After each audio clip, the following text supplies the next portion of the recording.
हाय दोस्तों, आप सभी को हमारे YouTube channel DC study point में बहुत बहुत स्वागत है। आज हम लोग क्लास 8 के 9 अक्टूबर को हुए सामाजिक विज्ञान के वीकली टेस्ट के आंसर के को देखने वाले हैं। तो दोस्तों जल्दी से जल्दी अपने आंसर के को मिला लें और देखें कि आप लोगों का इस सप्ताह के वीकली टेस्ट में कितना नंबर आने वाला है। तो चलिए दोस्तों देर न करके एक एक करके सभी क्वेश्चनों को देखते हैं। हमारा पहला क्वेश्चन था कि सूरत बंदरगाह किस राज्य में स्थित है। पहला ऑप्शन था राजस्थान, दूसरा ऑप्शन था गुजरात, तीसरा ऑप्शन था पंजाब या चौथा ऑप्शन था राजस्थान।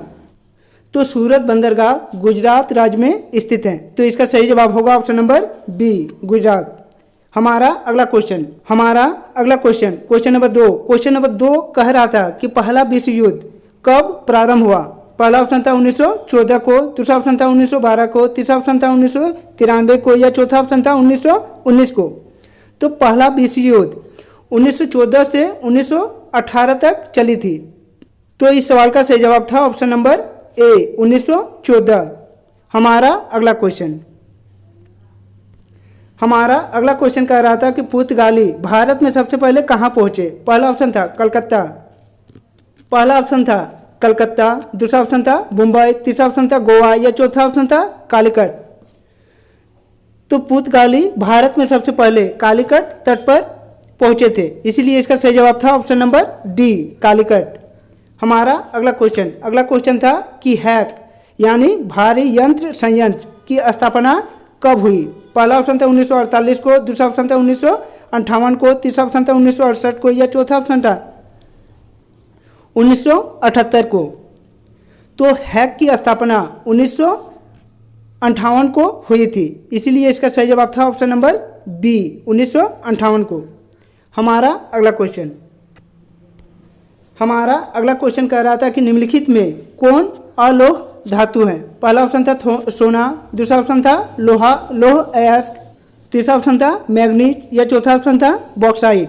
तो इनमें से जो सोना है वह अलोह धातु है, इसीलिए इसका सही जवाब था ऑप्शन नंबर ए, सोना।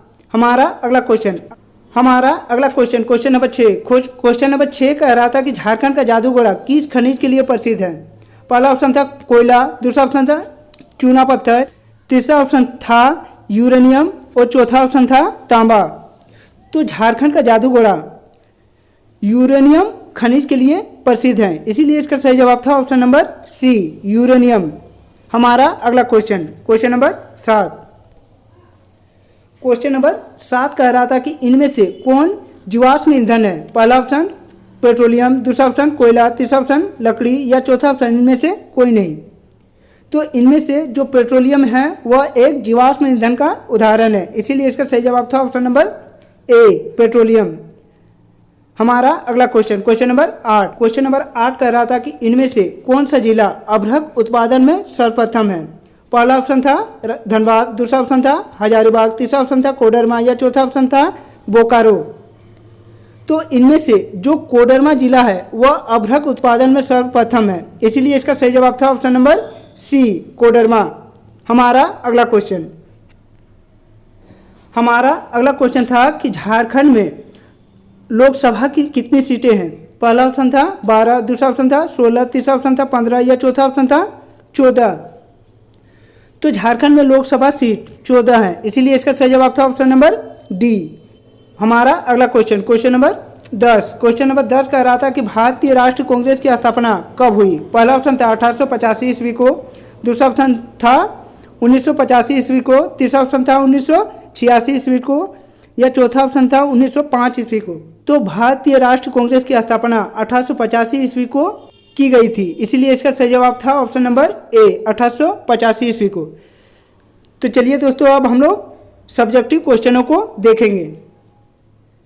सब्जेक्टिव क्वेश्चन में पहला क्वेश्चन था कि भारतीय कपड़े विश्व भर में क्यों प्रसिद्ध हैं।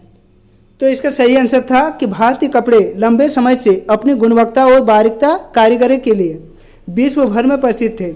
यहाँ के मसलिन अपनी बारीक बुनाई के लिए मशहूर थे। कालीकट के निकटवर्ती क्षेत्र से प्राप्त केलिको कपड़े प्रसिद्ध हुए।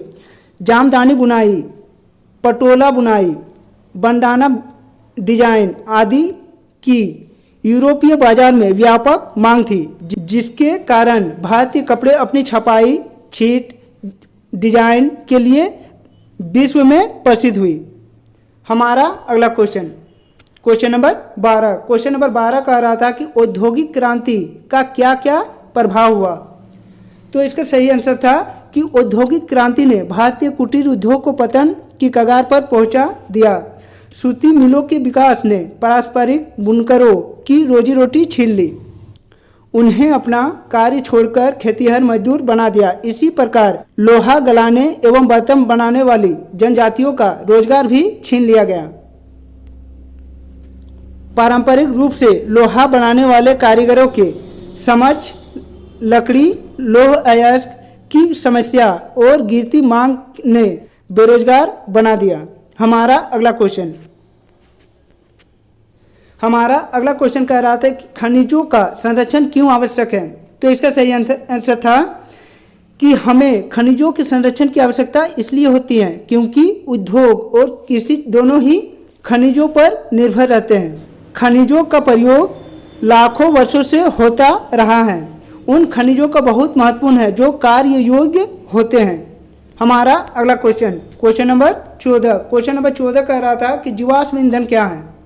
तो इसका सही आंसर था कि पृथ्वी के अंदर लाखों वर्ष तक मृत पेड़ पौधे और जीव जंतु का मिट्टी, बालू एवं चट्टानों की परतों के बीच दबे रहने के फलस्वरूप जो पदार्थ बनते हैं उन्हें जीवाश्म ईंधन कहते हैं। कोयला और पेट्रोल दो जीवाश्म ईंधन के उदाहरण हैं। हमारा अगला क्वेश्चन नंबर 15 कह रहा था कि लोकसभा का गठन कैसे होता है। तो इसका सही आंसर था कि लोकसभा संसद का निचला सदन है जिसमें 545 सदस्य हैं, जिसका गठन निम्नलिखित प्रकार से होती है। पहला, इसके सदस्यों का चुनाव उन लोगों द्वारा किया जाता है जिनके वोट देने का अधिकार है।